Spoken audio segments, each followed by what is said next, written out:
Hi friends, welcome to my channel. ಇವತ್ತು ಬಂದು ಮಂಗಳವಾರ. ಇನ್ನು ಟಿಫನ್ಗೆ ಬಂದುಬಿಟ್ಟು ನಾನು ಚಿತ್ರಾನ್ನ ಮಾಡ್ತಾಯಿದ್ದೀನಿ. ಅಂದರೆ ಮಾವಿನಕಾಯಿ ಚಿತ್ರಾನ್ನ. ಇಲ್ಲಿ ನೋಡ್ತಾ ಇರ್ಬೋದು, ಸ್ವಲ್ಪ ಒಂದು ಮೀಡಿಯಮ್ ಸೈಜ್ ಮಾವಿನಕಾಯಿ ಸ್ವಲ್ಪ ಚಿಕ್ಕದೇ ಇತ್ತು, ಅದೆಲ್ಲ ಫುಲ್ಲು ತುರಿದಿದ್ದೀನಿ. ಮತ್ತು ಇವಾಗ ಹಸಿರು ಮೆಣಸಿನ್ಕಾಯಿ, ಈರುಳ್ಳಿ ಮತ್ತು ಕೊತ್ತಂಬರಿ ಸೊಪ್ಪೆಲ್ಲ ಕಟ್ ಮಾಡಿ ಇಟ್ಕೊಂಡಿದ್ದೀನಿ. ಕರಿಬೇವು ಕೂಡ ಇದೆ. ಇದಕ್ಕೆ ಸ್ವಲ್ಪ ಸಾಸಿವೆ, ಕಡಲೆಬೇಳೆ, ಅರಿಶಿನ ಪುಡಿ ಮತ್ತು ಜೀರಿಗೆ, ಶೇಂಗಾ ಬೀಜ ಇಷ್ಟೆಲ್ಲ ಹಾಕಬೇಕು. ಇಷ್ಟೆಲ್ಲ ಹಾಕ್ಬಿಟ್ಟು ಚಿತ್ರಾನ್ನ ಮಾಡ್ಕೋಬೇಕು. ನಾವು ನಾರ್ಮಲಾಗಿ ಯಾವ ಥರ ಚಿತ್ರಾನ್ನ ಮಾಡ್ಕೊತೀವೋ ಸೇಮ್ ಅದೇ ಥರನೇ ಮಾಡೋದು. ಇನ್ನು ಟೊಮೊಟೊ ಹಣ್ಣು ಚಿತ್ರಾನ್ನ ಮತ್ತು ಹುಣಸೆ ಹುಳಿ ಹಾಕ್ಬಿಟ್ಟು ಕೂಡ ಚಿತ್ರಾನ್ನ ಮಾಡ್ತೀವಲ್ವ, ಅದೇ ಥರನೇ ನಾವು ಅದ್ರ ಬದಲೆಲ್ಲ ಮಾವಿನಕಾಯಿ ತೊಗೊಂಡಿದ್ದೀವಿ. ಇವಾಗ ಸೀಸನ್ನು ತುಂಬ ಸಿಗ್ತಾಯಿದೆ ಮಾವಿನಕಾಯಿ ಅಂತೂ. ಮಾವಿನಕಾಯಿಗಂತೂ ಬರೋನೇ ಇಲ್ಲ ಅಂತಲೇ ಹೇಳ್ಬೋದು. ಇನ್ನು ಕೆಲ್ಸಕ್ಕೆ ಹೋದಾಗೆಲ್ಲ ತೊಗೊಂಬರ್ತಾನೆ ಇರ್ತಾರೆ ಮತ್ತು ಸಿಗುತ್ತೆ. ಇನ್ನು ಅದಕ್ಕೆ ಇತ್ತು ಚಟ್ನಿ ಮಾಡೋಣ ಅಂದ್ಕೊಂಡೆ. ಚಟ್ನಿ ಯಾವಾಗಾದ್ರೂ ನೆಕ್ಸ್ಟ್ ಮಾಡಿದ್ರಾಯಿತು. ಚಿತ್ರಾನ್ನ ಮಾಡೋಣ ಅಂತೇಳ್ಬಿಟ್ಟು ಎಲ್ಲ ರೆಡಿ ಮಾಡಿ ಇಟ್ಕೊಂಡಿದ್ದೀನಿ. ಇವಾಗ ಮಾಡಬೇಕು.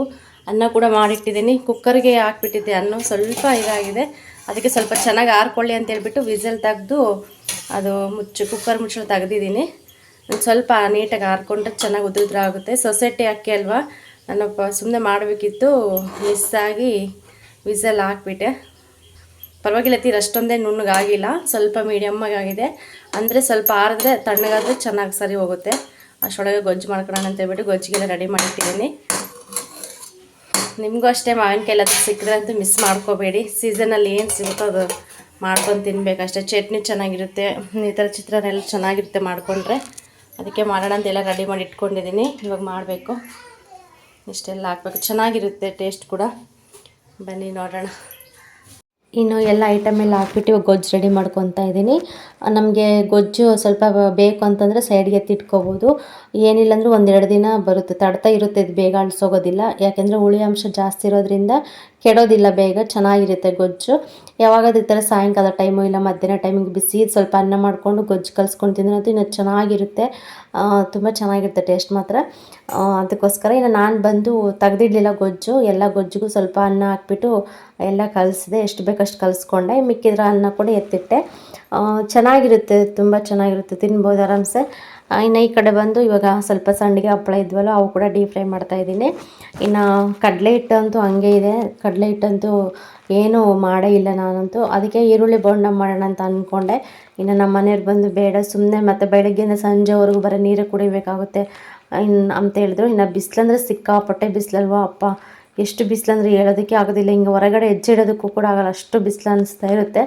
ಇನ್ನು ಅಷ್ಟು ಬಿಸಿಲಲ್ಲಿ ಇವೆಲ್ಲ ಜಾಸ್ತಿ ಹೆವಿ ಎಣ್ಣೆ ಐಟಮ್ ತಿಂದುಬಿಟ್ರಂತೂ ಇನ್ನು ಬರೀ ನೀರು ಕುಡಿದು ಹೊಟ್ಟೆ ಎಲ್ಲ ಊದ್ಕೊಂಡಂಗೆ ಆಗ್ಬಿಡುತ್ತೆ ಅಂತ ಹೇಳ್ಬಿಟ್ಟು ನಾನು ಪಕೋಡ ಮಾಡಲಿಲ್ಲ. ಯಾವಾಗಾದರೂ ಈ ಥರ ಮಳೆ ಬರುತ್ತಲ್ಲ, ಇನ್ನು ಮಳೆಗಾಲ ಸ್ಟಾರ್ಟ್ ಆಗಿದೆ ಅಲ್ವಾ, ಹಿಂಗೆ ಇನ್ನೊಂದು ಸ್ವಲ್ಪ ದಿನ ಬಿಟ್ಟ ಮೇಲೆ ನೋಡೋಣ. ಸಂಜೆ ಟೈಮ್ ಯಾವಾಗಾದರೂ ಬಜ್ಜಿ ಬೋಂಡ ಮಾಡಬೇಕು ತಿನ್ನಬೇಕು ಅಂತ ಅನ್ನಿಸ್ದಾಗ ಅವಾಗ ಮಾಡಿದ್ರೆ ಆಯ್ತು ಅಂತ ಹೇಳ್ಬಿಟ್ಟು ಹಿಟ್ಟಿನ ಹಂಗೆ ಎತ್ತಿಟ್ಟಿದ್ದೀನಿ. ಇನ್ನು ಸಂಡಿಗೆ ಹಪ್ಪಳ ಇದ್ವಲ್ವ, ಅವಾಗ ಮಾತ್ರ ಇವಾಗ ಡೀಪ್ ಫ್ರೈ ಮಾಡ್ತಾಯಿದ್ದೀನಿ. ಮನೇಲಿ ಈ ಥರ ಏನಾದರೂ ಹಪ್ಪಳ ಸಂಡಿಗೆ ಇದ್ರಂತೂ ನಮಗೆ ಬೇಗ ಎಷ್ಟೊತ್ತು ಮಾಡಿ ಮುಗಿಸೋಣ ಅನ್ನೋ ಅಷ್ಟು ಆಗ್ಬಿಡುತ್ತೆ. ಖಾಲಿ ಆದಮೇಲೆ ಅಯ್ಯೋ ಖಾಲಿ ಆಯಿತು ಅಂತಲೂ ಕೂಡ ಅನಿಸುತ್ತೆ ಒಂದೊಂದು ಸರಿ. ಫ್ರೆಂಡ್ಸ್, ಇನ್ನು ಚಿತ್ರಾನ್ನ ಕೂಡ ರೆಡಿ ಆಯಿತು. ಮಾಡ್ತಾ ಇರ್ಬೋದು. ಚೆನ್ನಾಗಿದೆ, ಉದ್ರುದ್ರಾಗೈತೆ, ಸ್ವಲ್ಪ ಜಾಸ್ತಿ ನುಣ್ಣಗಾಗಿಲ್ಲ, ಚೆನ್ನಾಗಿದೆ. ಇನ್ನು ಅದ್ರ ಜೊತೆಗೆ ಸ್ವಲ್ಪ ಹಪ್ಪಳ ಸಂಡಿಗೆ ಕೂಡ ಇದ್ವಲ್ವ, ಅವನ್ನು ಕೂಡ ಡೀಪ್ ಫ್ರೈ ಮಾಡಿದೆ. ಇನ್ನು ಮುಗಿದು ಹಪ್ಪಳ ಇನ್ನು ಸ್ವಲ್ಪ ಇದ್ದಿದ್ದು ಒಂದು ಪಾಕೆಟ್ ಇತ್ತು ಅಷ್ಟೇ. ಅದು ಕೂಡ ಖಾಲಿ ಆಯಿತು. ಬಂದಿಲ್ಲ ಅವ್ರು ತೊಗೊಳೋಣ ಅಂತಂದರೆ. ನೆಕ್ಸ್ಟ್ ನೋಡ್ತೀನಿ, ಬಂದರೆ ತೊಗೊತೀನಿ, ಇಲ್ಲಾಂದರೆ ನೋಡ್ಬೇಕು. ಯಾವಾಗಾದರೂ ಚಳಕೆರೆಗೆ ಹೋದಾಗ ತೊಗೊಂಬರ್ಬೇಕು. ಚೆನ್ನಾಗಿತ್ತು ಈ ಹಪ್ಪಳ ಮಾತ್ರ, ತುಂಬ ಇಷ್ಟ ಆಗಿತ್ತು ನನಗೆ. ಏನು ಮಾಡೋದು, ಅವ್ರು ಬರಲೇ ಇಲ್ಲ. ಎಷ್ಟರಕ್ಕಾದರೂ ವೆಯ್ಟ್ ಮಾಡಿದ್ರು ಕೂಡ. ಸಿಂಪಲಾಗಿ ಬೇಗನೆ ಆಗುತ್ತೆ, ಲೇಟ್ ಕೂಡ ಇಡ್ಸೋದಿಲ್ಲ ಚಿತ್ರಾನ್ನ. ಅನ್ನ ಒಂದು ಮಾಡಿಕೊಂಡು ಗೊಜ್ಜೊಂದು ಮಾಡಿ ಕಲಿಸ್ಬಿಟ್ಟಂತೆ ಇನ್ನು ಮುಗೀತು. ತುಂಬ ಚೆನ್ನಾಗಿರುತ್ತೆ. ಇವಾಗ ಹಪ್ಪಳ ಸಂಡಿಗೆ ಕೂಡ ಆಯಿತು. ಇಷ್ಟು ಇನ್ನು ಟಿಫನ್ ಕೆಲಸ ಅಂತೂ ಮುಗೀತು. ನೆಕ್ಸ್ಟ್ ಇನ್ನು ಬೇಜಾನ್ ಕೆಲಸ ಇದೆ. ಇನ್ನು ಪಾತ್ರೆ ಎಲ್ಲ ತೊಳಿಬೇಕು, ಸ್ವಲ್ಪ ಕ್ಲೀನಿಂಗ್ ಕೆಲಸ ಎಲ್ಲ ಇದೆ. ಇವತ್ತು ಮಂಗಳವಾರ ಆಗಿರೋದ್ರಿಂದ ಇನ್ನು ನೆಲ ಎಲ್ಲ ಒರೆಸ್ಬೇಕು, ಅದು ಕೂಡ ಕೆಲಸ ಇದೆ. ಮಾಡ್ಕೋಬೇಕು ಒಂದೊಂದು ಕೆಲಸನ. ಪಪ್ಪ ಇಲ್ಲ.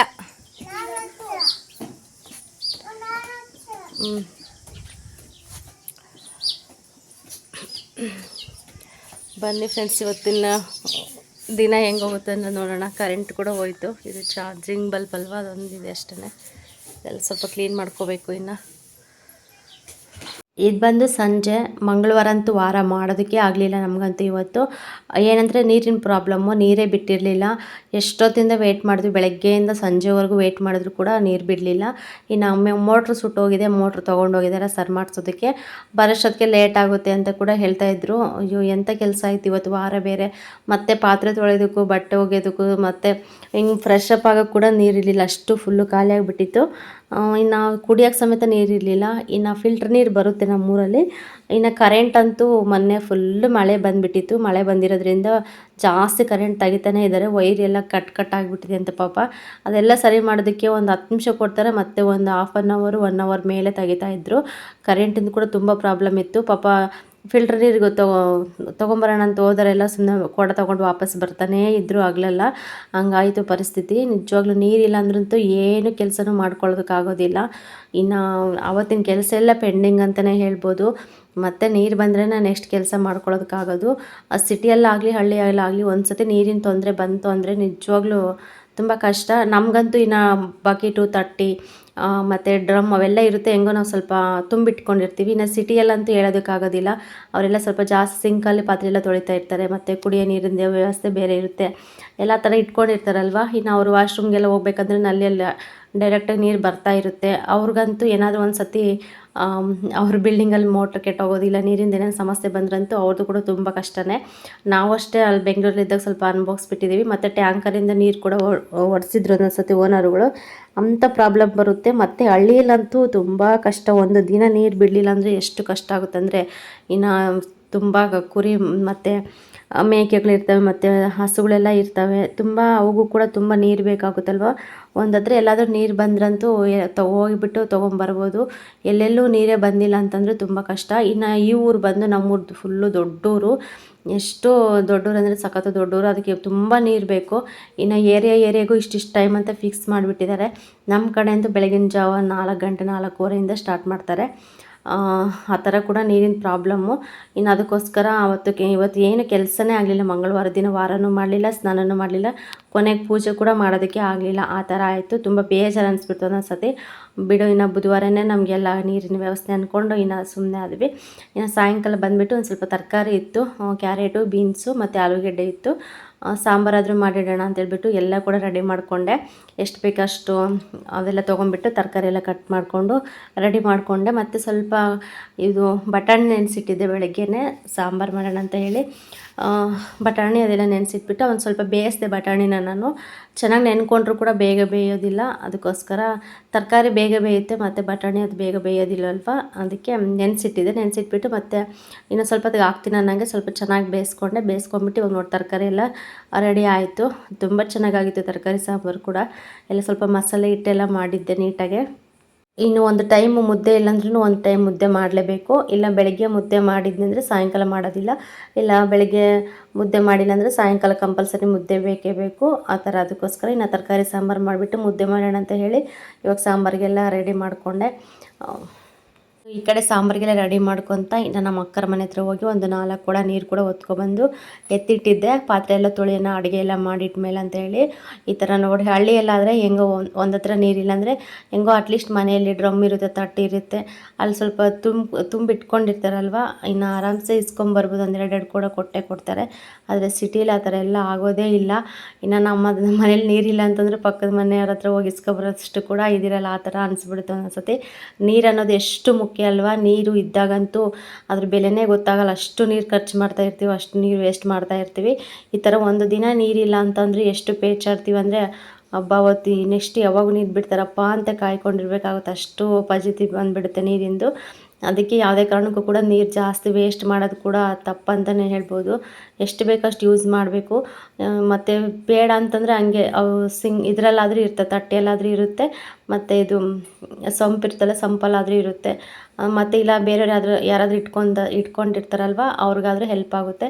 ಇವಾಗ ಎಲ್ಲರೂ ಕೂಡ ಹಳ್ಳಿ ಕಡೆ ನಲ್ಲಿ ಹಾಕ್ಸಿರೋದಿಲ್ಲ. ಕೆಲವ್ರ ಮನೇಲಿ ನಲ್ಲಿ ಇರುತ್ತೆ, ಕೆಲವರು ಪಾಪ ಬೇರೆ ಬೇರೆ ಮನೆ ಹತ್ರ ಎಲ್ಲ ಹೋಗಿ ಇಟ್ಕೊಂಬರ್ತಾ ಇರ್ತಾರೆ. ಅಟ್ಲೀಸ್ಟ್ ಅವ್ರಿಗಾದರೂ ಹೆಲ್ಪ್ ಆಗುತ್ತೆ. ಸುಮ್ಮನೆ ನಮಗೆ ನೀರಿದಾವೆ ಅಂತೇಳ್ಬಿಟ್ಟು ಯಾವಾಗಲೂ ವೇಸ್ಟ್ ಮಾಡೋದು ಕೂಡ ಅಷ್ಟೊಂದು ಸರಿಯಾಗಿ ಅಲ್ಲ. ಅದು ನಮ್ಮ ಮನೆದಿಗೂ ಕೂಡ ತುಂಬ ಅದು ಒಳ್ಳೆಯದಲ್ಲ ಅಂತಲೇ ಹೇಳ್ಬೋದು. ನಾವೆಷ್ಟು ನೀರು ಜಾಸ್ತಿ ಖರ್ಚು ಮಾಡ್ತೀವೋ ಅಷ್ಟೇ ಒಂಥರ ದರಿದ್ರ ಬಂದುಬಿಡುತ್ತೆ ನಮಗೆ. ಇದಂತೂ ತುಂಬ ಎಕ್ಸ್ಪೀರಿಯೆನ್ಸ್ ಮಾತು ನನಗೆ.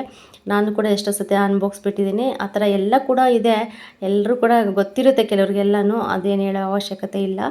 ಇನ್ನು ನನಗೂ ಕೂಡ ಸ್ವಲ್ಪ ಅದ್ರ ಬಗ್ಗೆ ಸ್ವಲ್ಪ ತಿಳ್ಕೊಂಡಿದ್ದೀನಿ, ಅದಕ್ಕೆ ಹೇಳ್ತಾ ಇದ್ದೀನಿ ಅಷ್ಟೇ. ಯಾವುದೇ ಕಾರಣಕ್ಕೂ ನೀರು ಮಾತ್ರ ಜಾಸ್ತಿ ಕೂಡ ಚೆಲ್ಲಬಾರ್ದು, ಜಾಸ್ತಿ ವೇಸ್ಟು ಮಾಡಬಾರ್ದು. ಎಷ್ಟು ಬೇಕಷ್ಟು ಯೂಸ್ ಮಾಡ್ಕೋಬೇಕು, ಇಲ್ಲ ಆಫ್ ಮಾಡಿಬಿಡ್ಬೇಕು. ಇನ್ನು ಸಾಂಬಾರೆಲ್ಲ ಮಾಡಿಟ್ಟು ಇನ್ನು ಪಾತ್ರೆ ಎಲ್ಲ ಸಿಂಕಲ್ಲಿ ಇಟ್ಟಿದ್ದೀನಿ, ಹೋಗಿ ತೊಳ್ಕೊಂಬರೋಣ ಅಂತ ಹೇಳಿ. ಇನ್ನು ಅಷ್ಟರೊಳಗೆ ಸ್ವಲ್ಪ ಮುದ್ದೆಗೆ ಇಡ್ತಾಯಿದ್ದೀನಿ. ಇನ್ನು ಬೆಳಗ್ಗೆ ಚಿತ್ರಾನ್ನ ಮಾಡಿದ್ನಲ್ವ, ಅದು ಸ್ವಲ್ಪ ಅನ್ನ ಜಾಸ್ತಿ ಮಾಡಿದ್ದೆ, ಅದಕ್ಕೆ ಅದೇ ಅನ್ನ ಇತ್ತು. ಇನ್ನು ಸ್ವಲ್ಪ ಎತ್ತಿಟ್ಬಿಟ್ಟು ಅದರಲ್ಲೇ ಸ್ವಲ್ಪ ಮುದ್ದೆ ಮಾಡ್ತಾಯಿದ್ದೀನಿ. ಅನ್ನ ಮಿಕ್ಕಿದ್ರಂತೂ ನಾವು ವೇಸ್ಟೇ ಮಾಡೋದಿಲ್ಲ, ಅದನ್ನೇ ಹಾಕ್ಬಿಟ್ಟು ಮುದ್ದೆ ಮಾಡ್ತೀವಿ. ಮತ್ತು ಸಪ್ರೇಟಾಗಿ ಅಕ್ಕಿ ಎಲ್ಲ ಹಾಕಿ ಮಾಡೋದಿಲ್ಲ. ತೀರಾ ಅನ್ನ ಸ್ವಲ್ಪ ಇತ್ತು ಅಂತಂದರೆ ಬೇಕಾದರೆ ಅಕ್ಕಿ ಹಾಕ್ಬಿಟ್ಟು ಮುದ್ದೆ ಮಾಡ್ತೀವಿ. ಇಲ್ಲ ಸ್ವಲ್ಪ ಜಾಸ್ತಿ ಇದೆ ಅಂತ ಹೇಳಿದರೆ ಸ್ವಲ್ಪ ಅನ್ನನೇ ಹಾಕ್ಬಿಟ್ಟು ಮುದ್ದೆ ಮಾಡ್ತೀವಿ. ಚೆನ್ನಾಗಿರುತ್ತೆ, ಏನೂ ಆಗೋದಿಲ್ಲ. ಇನ್ನು ಒಂದು ಟೈಮ್ಗಲ್ವ ಆರಾಮಾಗಿ ತಿನ್ಬೋದು. ಇಲ್ಲ ಬೆಳಗ್ಗೆ ಮಾಡಿದ್ರಂತೂ ಮಧ್ಯಾಹ್ನಕ್ಕೆ ಬೇಕಂದ್ರೆ ಅದಾಗಲಿ ಅಷ್ಟೊಂದು ಚೆನ್ನಾಗಿರೋದಿಲ್ಲ. ಯಾಕೆಂದರೆ ಅನ್ನ ಹಾಕಿ ಮುದ್ದೆ ಮಾಡಿರ್ತೀವಲ್ಲ, ಬೇಗ ತಡೆಯೋದಿಲ್ಲ. ಹಿಂಗೆ ನೈಟ್ ಟೈಮ್ ಮಾತ್ರ ಮಾಡಿಕೊಂಡ್ರೆ ಚೆನ್ನಾಗಿರುತ್ತೆ, ಏನೂ ಆಗಿರೋದಿಲ್ಲ. ನೋಡ್ತಾ ಇರ್ಬೋದು ಮುದ್ದೆ ಕೂಡ ಆಗಿದೆ. ಇನ್ನು ಟೈಮ್ ಬಂದು ಆಗಲೇ ಒಂದು 8:30 ಆಗಿತ್ತು ಅನಿಸುತ್ತೆ. ಇನ್ನು ನಮ್ಮ ಮನೆಯವ್ರಿಗೆ ಊಟಕ್ಕೆ ಇಟ್ಕೊಳ್ಳೋಣ ಅಂತೇಳ್ಬಿಟ್ಟು ಇವಾಗ ಊಟಕ್ಕೆ ಇಟ್ಕೊಡ್ತಾಯಿದ್ದೀನಿ. ಇನ್ನು ತರಕಾರಿ ಸಾಂಬಾರು ಮುದ್ದೆ ಅಂತೂ ತುಂಬ ಚೆನ್ನಾಗಿತ್ತು, ಟೇಸ್ಟ್ ಮಾತ್ರ. ಓಕೆ ಫ್ರೆಂಡ್ಸ್, ಈ ಚಿಕ್ಕ ವಿಡಿಯೋ ನಿಮಗೆ ಸ್ವಲ್ಪನಾದರೂ ಇಷ್ಟ ಆಗಿದರೆ ಲೈಕ್ ಮಾಡಿ, ಕಮೆಂಟ್ ಮಾಡಿ, ಶೇರ್ ಮಾಡಿ. ಹಾಗೆ ಯಾರಾದರೂ ಹೊಸ್ದಾಗಿ ನನ್ನ ಚಾನಲ್ ನೋಡಿದ್ರೆ ಪ್ಲೀಸ್ ಸಬ್ಸ್ಕ್ರೈಬ್ ಮಾಡ್ಕೊಂಡು ಚಾನಲ್ ನೋಡಿ, ಹಾಗೆ ಸಪೋರ್ಟ್ ಮಾಡಿ ಅಂತ ಕೇಳ್ಕೊಳ್ತೀನಿ. ವೀಡಿಯೋಸು ಸ್ವಲ್ಪ ಅಂದರೆ ಸೋಮವಾರ ನಾನು ಏನು ವೀಡಿಯೋನೇ ಮಾಡಲಿಲ್ಲ, ಅದಕ್ಕೋಸ್ಕರ ಇವತ್ತು ಈ ವಿಡಿಯೋ ನಿಮಗೆ ಅಪ್ಲೋಡ್ ಮಾಡ್ತಾಯಿದ್ದೀನಿ. ನೋಡಿ ಸಪೋರ್ಟ್ ಮಾಡಿ.